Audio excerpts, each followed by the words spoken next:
Hello Jackie, I am Chen Quan. This video is involved my final case analysis of strategic management. And in this video I want to talk about the organization which is Walmart. In this video, it will be separated into three parts. First, I want to show you briefly introduction of Walmart's history.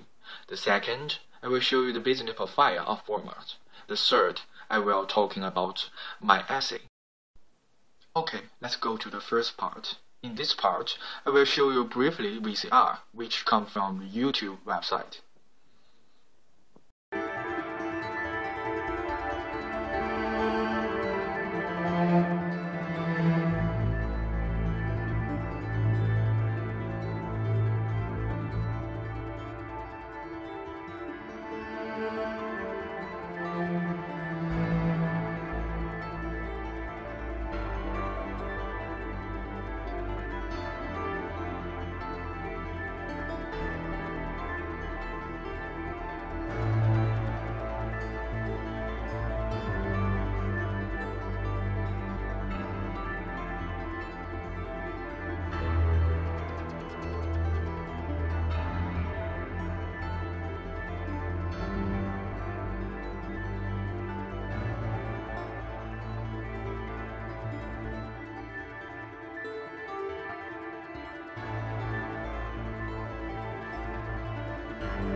Okay, this is part 1. According to part 1, I want you to have an abstract impression about Walmart's history. And then let's go to part 2. In part 2, I still want to show you a VCR. It's about Walmart's business profile. And in this VCR, it provides you more detail, more data about Walmart's management and conductions. Welcome to WatchMojo.com. I'm your host Ashkan, and today we take a look at some icons of business. Today's profile will be on none other than Walmart, and here are 10 things you need to know about the company. Walmart was founded on July 2nd, 1962 when Sam Walton opened its first store in Bentonville, Arkansas. By 1968, it opened its first stores outside of the state in Oklahoma and Missouri. Within 5 years after its launch, Walmart had 24 stores and sales of $12.6 million. On October 31st, 1969, the company was incorporated, and by 1972, its shares were trading on the New York Stock Exchange. Walmart is the largest grocery retailer in the U.S. with over 20% of sales in the category. Within the late 1990s, it surpassed Toys R Us to become the largest toy seller in the States with over 40% of the market share. Walmart has had both a lot of praise and criticism throughout its history. Some of the praise includes the fact that Walmart has been credited for single-handedly keeping prices and inflation down. But on the flip side, some of the criticism has to do with labor issues as well as sexism amongst its workforce. By its 25th year anniversary in 1987, Walmart had over 1,198 stores, it had annual sales of $15.9 billion, and it also employed a workforce of over 400,000 people, making it the largest private employer around the world.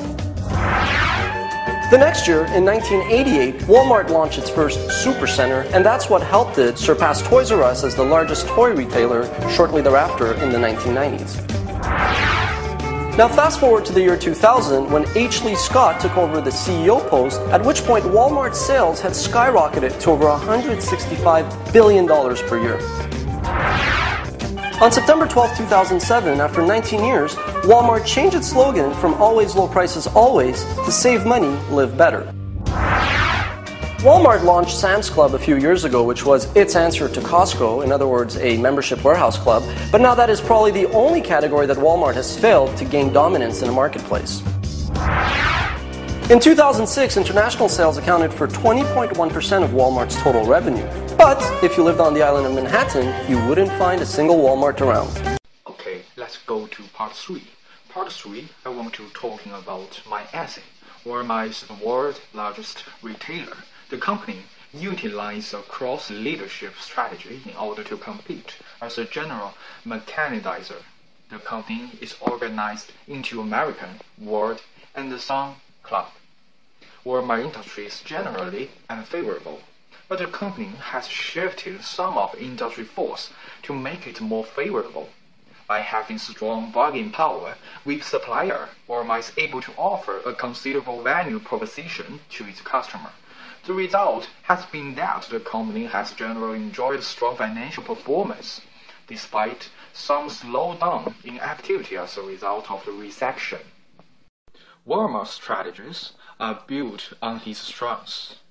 The company has a great brand, excel in logical and measurement, and uses to position itself well. Its size creates ability for economy of scale that simply cannot be matched, giving Walmart a source of sustainable competitive advantage. The company does not have many weaknesses, but remains threatened by adverse economic conditions and by competition. However, there are many opportunities for a company like Walmart, including new product and service, as well as geographical expansion. Okay, finally, I want to introduce my recommendation about Walmart. Briefly introduce. First, pursuing international expansion. The next one, new product line. And the last one, changing the Asda brand in Europe to the Walmart brand.